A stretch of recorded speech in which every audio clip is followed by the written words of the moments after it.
Meu nome é Adilson Borges. Tenho uma alteração neurológica que afeta minhas sinapses e se parece com uma epilepsia. Por ser apenas cerebral, não tenho convulsões, mas sofro alguns incômodos, entre eles fortes dores de cabeça. Às vezes falo muito rápido, na tentativa de não perder a linha de raciocínio. Perdoe-me, mas em vez de lamentar, prefiro não ver isso como um obstáculo e fazer o que eu gosto. Então, começa agora.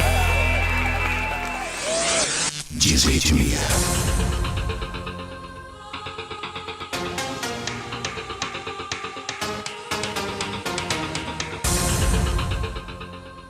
Ele é ator. Começou no teatro e cursou faculdades de cinema no Brasil e nos Estados Unidos. Já fez novelas e minisséries na Globo, Record e SBT. Foi apresentador na Band e participou do reality show A Fazenda 5 na Record. Está lançando sua primeira HQ de ficção adaptada de um roteiro de longa-metragem que ele mesmo escreveu. E hoje a gente tem o prazer de falar com o Felipe Fogosi. Felipe, muito obrigado por nos receber aqui, viu? Não, obrigado a vocês. É um prazer estar falando com vocês e seus ouvintes. Tá certo. Me fala um pouco. A sua carreira artística começou com o teatro amador, né? Você fez alguns comerciais de TV. Fala um pouco desse tempo e como é que foi a decisão de você escolher isso como profissão mesmo? Então, na verdade, não foi uma decisão muito consciente, né? Eu fui fazer teatro porque sempre gostei muito de cinema, né? Fui fazer por um desejo pessoal, assim, de realização, mas era com essa idade você ainda não tem muita ideia do que você vai fazer profissionalmente. Então, com 15 anos eu entrei numa escola aqui em São Paulo chamada Célia Helena, uma escola de teatro. Paralelo, eu comecei a fazer muito comercial. Você vai conhecendo, né, através das pessoas, o pessoal me indica e tal. E eu tinha uma facilidade, né, com texto. Eu comecei a realmente fazer muito comercial. Tinha uma época que tinha assim 4, 5 comerciais no ar, né? E paralelamente eu, né, continuava estudando, trabalhava em locadora de vídeo e tal. Com 17 anos, estudando para o vestibular, né, queria fazer publicidade porque eu sempre gostei de desenhar e na época eu desenhava bem, hoje em dia eu desaprendi.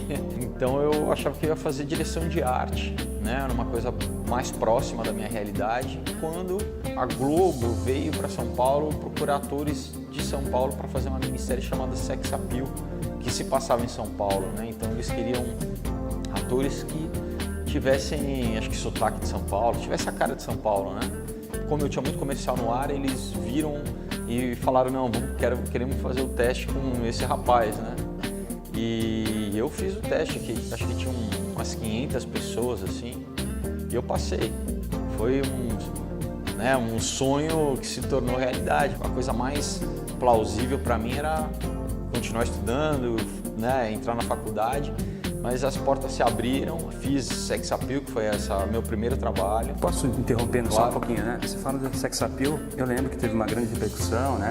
Você lembra do sentimento, da emoção, como é que foi de um dia, você falou, começando, né, com comerciais locais, né, ser reconhecido nacionalmente, como é que é o sentimento seu naquela época? Você lembra como é que estava a sua cabeça? Como é que foi ser projetado nacionalmente, assim? É uma experiência única, assim, né? Quer dizer, foram muitas mudanças, né? Quer dizer, e eu era jovem também. O Sex Appeal eu tinha 17 anos, que já foi um reconhecimento, né? Mas a minissérie você grava ela inteira e depois ela vai ao ar. Então eu não tive essa experiência de estar no ar junto enquanto está passando, né? Mas logo depois me chamaram para fazer Olho no Olho, né? Que foi minha primeira novela, que era uma novela das 7. Onde eu fazia o protagonista. Aí sim foi realmente um choque, né? Porque o Sex Appeal também era uma minissérie que passava mais tarde, ela tinha um conteúdo mais adulto, né? A garotada, vamos dizer assim, né? O público teen, ainda muitos não viram, né? Agora, Olho no Olho realmente foi uma explosão, essa coisa de Beatlemania, assim, sabe? É um pouco assustador. Como eu disse na época, também a audiência não era tão pulverizada como hoje em dia. E essa a perda do anonimato, né? Quer dizer, você, até então, pessoa normal, né? Quer dizer, pega ônibus, né? Isso já tem 21 anos, né? Você aprende a lidar, o teu público também, né, já cresce. Hoje em dia é mais tranquilo, né, essa abordagem. mas naquela época tinha uma coisa realmente de uma loucura coletiva, assim, né? Principalmente quando tinha multidão, assim, quando tinha um grupo de meninas, assim, aí tem uma dinâmica que é meio que incontrolável, assim, né? Então, isso também é momentâneo, né? Porque essa projeção, ela dura um tempo. Quer dizer, para mim o interessante é essa construção da carreira ao longo prazo. Ter esse público, por exemplo, hoje em dia, né? Eu tenho 41 anos, mas eu encontro muita gente que tem lá seus 35 hoje, né? Ou mesmo 40, que vem e me fala, poxa, desde aquela época eu gostava do seu trabalho. Então é muito bacana isso, né? Saber que as pessoas continuam te acompanhando, né? E você também está formando novos públicos, né? Assim, eu acabei de fazer uma novela chamada Chiquititas, que é uma novela infantil, fazendo pai já, né? Mas agora é uma criançadinha de 7, 8 anos que é o primeiro trabalho meu que eles estão vendo, né? Eles não me conheciam até então e eu sei que já marcou, né? Assim, né? Eles já vão lembrar de mim daqui para frente. Então é importante você estar sempre buscando essa renovação. Você falou interessante, eu lembro, a gente fez, eu conheci você, eu fiz uma entrevista com você, até estava comentando, né, na época da Explode Coração, que foi outra novela de sucesso também na época, né? Você sempre escolheu bons papéis, assim, não sei como é que foi esse processo de escolha de papéis, né? Quais foram os seus grandes papéis na TV, no teatro? Ou melhor, quais te marcaram mais? Qual que você lembra, assim, com mais... Poxa, esses papéis foram legais, eu gostei mais, e isso foi importante naquela época, por causa disso ou daquilo, entendeu? Sim, tem papéis que são muito importantes pelo impacto que causam assim, no público, né? Pela popularidade mesmo de uma novela, de repente. E tem papéis que são desafios, né? Para você como ator. É um papel que te forçou a aprimorar ou abrir o teu leque assim, de repertório como ator, né? Então, Sex Appeal eu gosto muito porque o meu personagem ele era um drogado, né? Ele era um junkie, né? E que era totalmente diferente da minha realidade, então foi para mim um exercício como ator, apesar de estar começando, foi muito bacana e muito desafiador, assim. Depois olho no olho pela repercussão, né, como eu disse, por ter me projetado, né, nacionalmente, assim. Fiz no Teatro Shakespeare, eu fiz Péricles, né, que eu trabalhei com a Clé Diáconis, com grandes atores, então no teatro também eu tive grandes experiências de poder trabalhar com profissionais, assim, por exemplo, eu fiz uma peça que era Qualquer Gato Vira-Lata Tem Uma Vida Sexual Mais Sadia Que a Nossa, texto do Juca de Oliveira, também um aprendizado de poder ser dirigido pela Bibi Ferreira, que é um dos nomes mais importantes da cultura nacional, não só do teatro. Uma peça que ficou 5 anos em cartaz, né? Eu fiz mais de 1000 apresentações, mais de 1 milhão de pessoas assistiram, né? Virou filme depois. Muitas vezes tem peças que ficam só 3 meses ou 6 meses, então fazer 5 anos assim é um aprendizado de ver a renovação do texto, né? Como que você mantém aquilo novo, né? Aquilo fresco para você, né? Um papel também que marcou bastante foi uma novela chamada Corpo Dourado, que eu fazia um mergulhador que chamava Lucas, né? Que eu tinha a irmã, era a Mônica Carvalho, que ela chamava Clara, que ela era muda, né? Então a gente se comunicava meio por linguagem de sinal. Foi uma novela também bacana na época. Um outro, vamos dizer assim, fenômeno, né, de audiência, eu acho que foi Os Mutantes, né? Que no final de 2007 terminou em começo de 2009, também virou uma trilogia, né? Foi uma novela longa. Eu fiz as 3, né? Eu acho que eu e só mais uma atriz ficamos nas 3 novelas, né? Deu mais de 600 capítulos, assim, e também marcou uma geração. Como eu digo, essa coisa da renovação, né? Muita gente que hoje em dia já está adolescente ou com 20 anos, que na época, né, já tem quase 10 anos também, fazia o Beto Montenegro, que era um policial, um detetive. Foi uma novela muito bacana ter feito. O pessoal pergunta muito para mim, você nunca fez vilão, né, na TV? É verdade, na TV eu nunca fiz, mas no teatro eu já fiz alguma coisa próxima ao vilão ou o não herói. Então, por exemplo, tem uma peça chamada Opus 12 para Vozes Humanas, que eu fiz ano passado, que abordava a dificuldade que as pessoas têm de se comunicar hoje em dia, apesar de toda a tecnologia, né? Parece que as pessoas estão mais distanciadas, assim. Então era um médico bem sucedido, mas um cara muito frio e muito distante, assim, uma visão muito pragmática da vida, sem muito espaço para sentimento, assim. Então também foi um personagem interessante de fazer. Você falou que quando começou, a dramaturgia ficava mais concentrada, né, em certos núcleos. Você trabalhou na Globo, na Record, fez no SBT agora, né? A Globo é uma referência de dramaturgia na TV, assim, fez história, né? A Record evoluiu muito, criou esse núcleo e tudo mais, que agora infelizmente está se desfazendo, mas provavelmente vai ser renovado de alguma forma, né? Mas ampliou o mercado para atores, para profissionais na área, né? É muito diferente trabalhar em cada emissora, assim, como é que você, para você como ator, né? Interfere isso muito no seu trabalho mesmo ou é mais ou menos a mesma rotina? Olha, a rotina é a mesma, né? Claro, cada empresa tem uma peculiaridade, né? Assim, a Globo é a mais antiga, né? Que faz novela há mais tempo, né? Então já tem toda uma estrutura muito bem armada, né? Eu fiquei lá uns 10 anos, né? Então, assim, quando eu comecei, basicamente era a Globo, né? Mas a gente tem visto ao longo dos anos, principalmente com a internet, que houve uma mudança de paradigma, né? Que a audiência começou a se pulverizar, né? Que já não é tão massificada mais como era na Globo, né? Você tem TV a cabo também hoje em dia, então você tem outras formas, né? As pessoas ficam muito tempo, por exemplo, vendo YouTube, né? Essa coisa Netflix, essa coisa do on demand, né? Assim, as pessoas hoje em dia estão mais acostumadas já a fazer a sua programação, né? Assistir aquilo. Então, a TV aberta, como a gente conhecia antigamente, tem mudado e todo mundo diz, né? Os teóricos, né? Que cada vez mais essa mudança vai acontecer. E a gente tem visto, né, quer dizer, só pelo fato, por exemplo, dessa novela dos 10 Mandamentos, né, como tem mudado, né, e eu acho isso saudável, né, quer dizer, você tem uma diversidade maior, você tem mais opções, né, não fica tão concentrado. Eu acho que hoje em dia, cada vez mais é o público que vai dizer, né, como tem mais opções, aquilo que atrair mais as pessoas.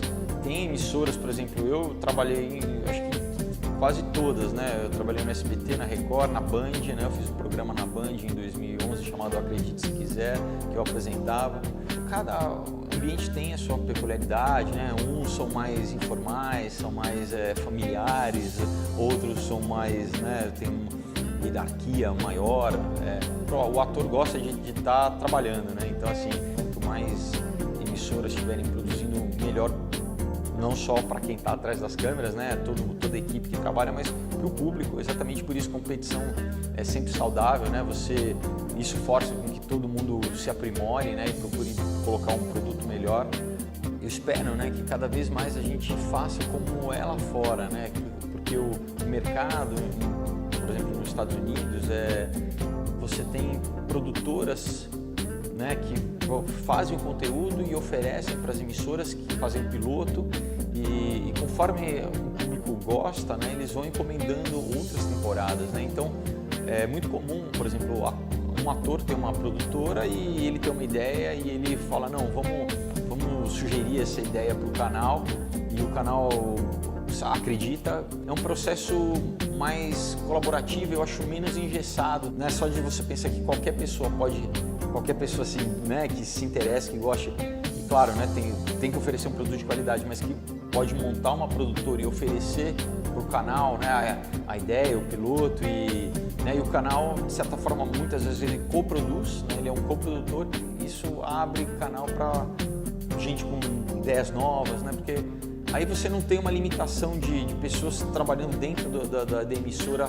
quer dizer, você está aberto para todo mundo, né? Claro, tem o que eles chamam de pitch, né? Que quando você vai oferecer o teu produto e você tem que vender o teu produto, né? A ideia tem que ser boa, mas eles estão abertos para todo mundo e eles vão selecionar o tipo de programa que eles querem, né? Mas assim, aí é muito mais diverso, né? Assim, a oferta é maior.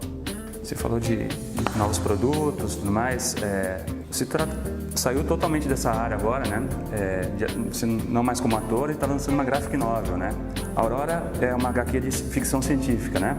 Como é que surgiu essa ideia? Do que se trata? Como é que foi o processo de produção? Fala um pouco todo o processo de conceber. Você já lia quadrinhos? Já era leitor de quadrinhos? Sim, bom, eu comecei a ler quadrinhos criança, né? Meu pai, na verdade, que me ensinou a ler quadrinhos. Sábado era o dia de ir na feira e depois da feira a gente passava na banca e comprava a revistinha, né? Que era o quadrinho pequenininho. Tem um incentivo à leitura, já criei um gosto de leitura na criança. Cresci lendo quadrinho e, como eu disse, eu desenhava, né? Eu tinha todo esse lado, vamos dizer assim, minha veia artística estava nessa área mais de desenhar, de pintar.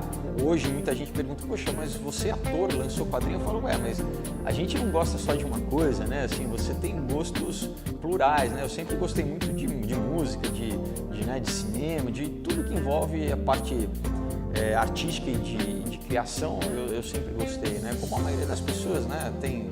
Gosta de música, gosta de cinema, gosta de leitura, enfim. Só que eu nunca tinha pensado de uma forma profissional, né? O que aconteceu é que eu fiz cinema aqui em São Paulo, na FAP, eu estudei cinema, fiz faculdade, depois eu morei nos Estados Unidos 2 anos, eu me especializei lá em roteiro, né? Nessa época eu já colaborava com alguns jornais, escrevendo crítica de cinema ou resenha cultural, para algumas revistas também. Paralelamente, apesar de nunca divulgar, eu sempre gostei de escrever também, né? No ano de 2000 eu ganhei um prêmio do Ministério da Cultura com uma peça que eu escrevi chamada Um Outro Dia. Era um concurso chamado Concurso Nacional de Dramaturgia. Entre, acho que 4.000 textos, uma coisa assim. Eu ganhei o primeiro lugar e importante saber, né, que os jurados não sabiam quem eram os autores, né? Eles não tinham acesso aos nomes, então eu sei que foi uma coisa que o fato de ser ator, né, não pesou em nada nessa decisão. Mas isso para mim foi importante, para me dar uma confiança mesmo, falar, não, poxa, eu posso investir, né, nessa área, eu posso mostrar meu trabalho, né, porque às vezes no Brasil você tem receio, né, se você é ator, de se aventurar em qualquer outra área, de que o pessoal tem um preconceito bobo, né, porque lá fora o conceito é de ser um entertainer, né, ser um cara que muitas vezes é músico, é ator, é cantor, escreve ou dirige, né? Assim, ela tem que mostrar a capacidade dela e se o público vai dizer se gosta ou não, né? Aqui, muitas vezes o pessoal pode torcer o nariz, né? Mas o Aurora foi assim, né? É uma ficção científica, né? É um roteiro de cinema que eu escrevi. Como no Brasil a gente não tem muita tradição de ficção científica, né? Resolvi, em vez de deixar na gaveta escondido, né? Eu falei assim, não, eu vou adaptar para quadrinho, que é uma linguagem visual, né? É muito próxima do cinema, né? Depois tive todo esse processo de adaptação, né? Pro quadrinho, mas é um projeto que eu tenho muito orgulho, né? É uma equipe incrível, né? O desenhista é o Leno Carvalho, o Nelson Pereira fez a arte final e daí tem um time de 5 coloristas, Stephanie René, Márcio Menes, Thiago Ribeiro, Rodrigo Fernandes e Carlos Lopes. E eu fiz junto com o Instituto dos Quadrinhos, que é uma escola, é uma agência e começando a ser uma editora de quadrinhos agora, que é a direção do Kleber Júnior. E foi um processo todo muito feliz para mim, né? Eu participei de um financiamento coletivo, a gente foi bem sucedido. Um grande esforço para a gente foi também colocar nas bancas, não só nas livrarias, então é bom avisar o pessoal de todo o interior, onde não tem uma grande rede, uma grande livraria, você pode achar nas bancas, porque está distribuído no Brasil todo. Para isso a gente teve essa ajuda da LG e da Subaru para conseguir ter a verba suficiente para fazer uma tiragem grande, né, para conseguir colocar nas bancas. E eu estou tendo já uma resposta do público muito bacana, porque hoje em dia com as redes sociais, né, é muito fácil as pessoas terem acesso. Eu estou muito feliz pelo que eu tenho ouvido, assim, que para mim o grande prazer está sendo esse, assim, porque como ator você faz a sua arte, mas é sempre interpretando alguma coisa que alguém escreveu, né? Um universo que alguém criou e você participa daquilo, você dá a sua contribuição aqui, a culpa é minha, né? Eu digo assim, é um projeto pessoal, né? Então, desde da concepção até mesmo o processo com os artistas, né? Eu procurei estar muito junto com eles para que o conceito realmente tivesse uma unidade, né? E teve gente que chegou para mim e falou que chegou a se emocionar, né? Assim, adultos, né? Falando assim que, poxa, que teve momentos que choraram lendo. Então eu falo, poxa, para alguém chorar lendo um quadrinho é porque tem alguma coisa que realmente está conectando com as pessoas, né? Então, para mim está sendo uma experiência incrível, assim. É um thriller, né? De ficção científica, de espionagem, de ação, mas está cheio de questões sobre o ser humano, o conflito entre religião e ciência, esse pensamento lógico e e a fé são totalmente incompatíveis ou não. Eu deixei muita sugestão para as pessoas refletirem e pesquisarem também. Eu acho que isso torna interessante. Eu parto de uma brincadeira, de uma premissa, como seria o próximo passo do homem, né? Seguindo a teoria da evolução, mas essa teoria da evolução é uma grande pergunta científica, né? Que se foi o acaso, né? Se é aleatório, né? Se é simplesmente aminoácidos ali que encontraram por acaso uma combinação que criou seres pensantes como nós. Como Einstein falava, Deus não joga dados, né? Assim, ou se tem uma inteligência por trás disso, né? Se tem uma mente criativa, né? Um projeto, né? Então eu abordo isso no Aurora. Tenho certeza que muita gente ficou curiosa em casa, então acho que vale passar na banca mais próxima para conhecer de perto, né? Sim. E você falou disso, de todos esses questionamentos, na verdade. Eu lembro, naquela época, foi da matéria na revista, você expressou publicamente sua fé também, né? Em meados dos anos 90. Você continua sendo cristão, né? E o que amadureceu no Felipe, na sua expressão de fé daquela época, né? E você era muito cobrado naquela época também, por ser jovem e tudo mais. Como é que está o Felipe hoje, o amadurecimento desse processo todo na sua vida? Eu tenho uma consciência de que, como eu falei, as portas se abriram, né? Eu com certeza acho que não foi por acaso, né? Eu creio que Deus tinha um propósito, né? De me usar para falar para uma geração, né? Que era possível ser cristão e foi no momento também que a igreja evangélica no Brasil deu um boom, né? Teve um crescimento enorme, né?